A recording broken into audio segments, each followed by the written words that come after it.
What if Abraham had actually sacrificed Isaac?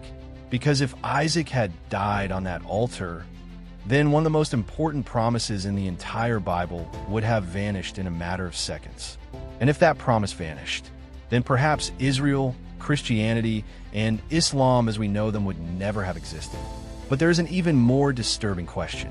What if Abraham had brought down the knife and no angel intervened? Because most people remember this story as a test of faith, but very few ever stop to consider the consequences of a different outcome. And this is where everything changes. Welcome to Bibliaverse, where we explore alternate biblical universes. This is, what if Abraham had actually sacrificed Isaac? Before we analyze this scenario, we need to understand one detail that often goes unnoticed. When Abraham climbed Mount Moriah, he didn't seem to act like a man who believed he was losing his son forever. Centuries later, the New Testament offers a surprising clue. It says that Abraham believed God could even raise Isaac from the dead. And that completely changes the scene. Because Abraham wasn't simply obeying. He was also trusting that God would fulfill his promise somehow.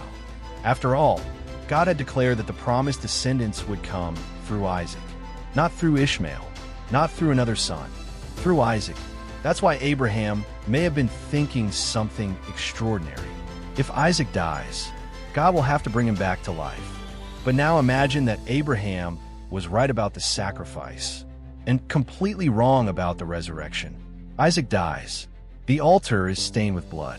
The fire consumes the offering, and nothing happens. No angel appears. No voice speaks from heaven. There is no resurrection, no miracle, no substitute. Isaac simply dies. And this is where things begin to spiral out of control.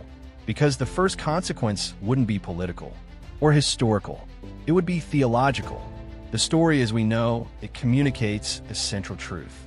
God stops human sacrifice. God provides the ram. God establishes a boundary. Obedience has a purpose. But Isaac's death would erase that message entirely. And that completely changes this story. Because the issue was never only Isaac's life. It was the very nature of God. In the narrative we know, God demonstrates that he does not desire human sacrifice. In fact, centuries later, the prophets repeatedly condemn such practices. But if Isaac dies, the conclusion would be very different. The founding patriarch's first great act of absolute obedience would end with a successful human sacrifice. And that could redefine the future understanding of God's character. Because then an uncomfortable question emerges. Where does obedience end? Is there any limit? Can God demand anything? And here a crisis would arise that could shape entire generations. Because Abraham wouldn't just lose his son. He might also lose confidence in the promise. Remember something crucial. For decades, Abraham waited for Isaac's birth. The entire promise depended on him. All hope depended on him. The entire future depended on him. And now Isaac is dead. Then an apparently impossible contradiction appears. God promised a nation, yet he removes the heir. God promised descendants, yet he destroys the only path to obtain them. God promised a future, yet he cuts off the line of continuity. And this is where everything changes. Because if Abraham receives no supernatural explanation, he may conclude that the promise has failed. And if the promise fails, the entire biblical narrative that follows enters uncharted territory. Now we arrive at the most obvious consequence. Without Isaac, there is no Jacob. And without Jacob, there is no Israel. Because this connects to something much larger. The nation of Israel does not emerge directly from Abraham. It comes through Isaac, and then through Jacob. Jacob receives the name Israel. His 12 sons become the 12 tribes. An entire nation story is born through that specific line. But if Isaac dies before having children, the chain is broken forever. No Jacob, no Israel, no 12 tribes, no Exodus, no conquest of Canaan, no United Kingdom, no Jerusalem as the spiritual center of the people of Israel. And that completely changes this story, because a huge portion of the Bible depends on Israel's existence. Remove Israel, and enormous sections of the biblical narrative disappear. But there's an even more unsettling question. What happens to the Messiah? Because even if Abraham had other descendants, the specific promises would no longer follow the same path. And here we encounter one of the deepest consequences of all. Without Isaac, there is no Jacob. Without Jacob, there is no Judah. Without Judah, there is no royal line. Without the royal line, there is no David. And without David, the messianic prophecies collapse. Because the promised Messiah was supposed to emerge from a specific genealogy, a line carefully preserved for centuries, a line that began precisely with Abraham and Isaac. Then another possibility emerges. Perhaps Jesus would never have been born, or at least he would not have been born within the prophetic framework we know. And that completely transforms the history of Christianity. Because the Christian faith is not built solely upon the figure of Jesus. It is also built upon the fulfillment of earlier promises. Promises made to Abraham, promises made to Isaac, promises made to Jacob, promises made to David. If that chain disappears, the theological structure changes radically. The same narrative of redemption would not exist. The same connection between the Old and New Testaments would disappear. And perhaps Christianity would never arise in the form we know today. But there is something even more surprising. The impact would not end there. Because Islam would also be affected, many people assume this story only impacts Judaism and Christianity. But reality is far more complex.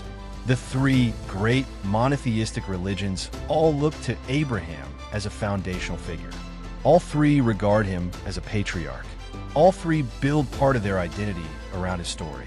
And although Islamic tradition generally identifies the intended sacrifice as Ishmael rather than Isaac, the prophetic continuity still traces back to Abraham. Therefore, any extreme alteration to the patriarch story would also affect the later development of Islam. And this is where things expand far beyond religion. Because Isaac's death could trigger another unexpected consequence: the normalization of human sacrifice. Think about it for a moment.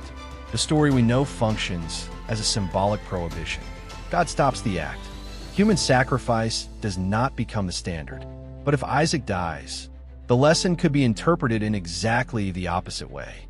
Future generations might conclude that human sacrifice represents the highest expression of obedience, and that could profoundly reshape the religious development of the ancient world. Because the issue was never merely doctrinal. It was cultural. Ideas shape civilizations, and civilizations shape history, which brings us to an even greater consequence: global geopolitics. Because if Israel, Judaism, Christianity, and Islam disappear in the forms we know them, the history of the Middle East changes completely. And if the Middle East changes, Europe changes, Asia changes, Africa changes, the world changes. The Crusades never unfold in the same way. Empires evolve differently. Alliances shift. Wars change. Borders change. Culture changes. And then another possibility emerges, one we rarely consider. Millions of people alive today would inhabit an entirely different reality. Not because a different war had been fought, but because one man died on an altar 4,000 years ago. And this is where everything changes. Because the impact wouldn't stop with religion or politics. It would also reach art, literature, music, philosophy, architecture, the intellectual history of the Western world. For centuries, the story of Abraham and Isaac has been used to reflect on faith, obedience, sacrifice, trust, and redemption. Painters depicted it. Writers analyzed it. Philosophers debated its implications. Composers transformed it into music. But if the story ended with Isaac's death, its cultural interpretation would be entirely different. It would no longer be a story about divine provision. It would become a story of irreversible loss. It would no longer be a story about the limits of obedience. It would become a story about the extreme consequences of carrying obedience to its absolute end. And here we arrive at the most unsettling conclusion of all.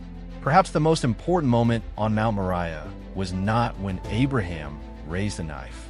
Perhaps it was when he stopped lowering it.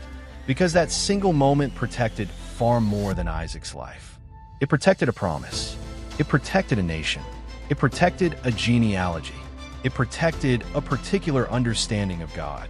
And according to the biblical narrative, it protected the future of thousands of years of human history. Now I want to know what you think. If Abraham had actually sacrificed Isaac and no resurrection or divine intervention had taken place, do you believe God would have created a new way to fulfill his promises, or would the history of the world have changed forever? Leave your thoughts in the comments. And if you enjoy exploring the most decisive moments in alternate biblical universes, follow the channel and subscribe so you don't miss the next scenario. Because one decision, just one decision, can change everything. Until next time,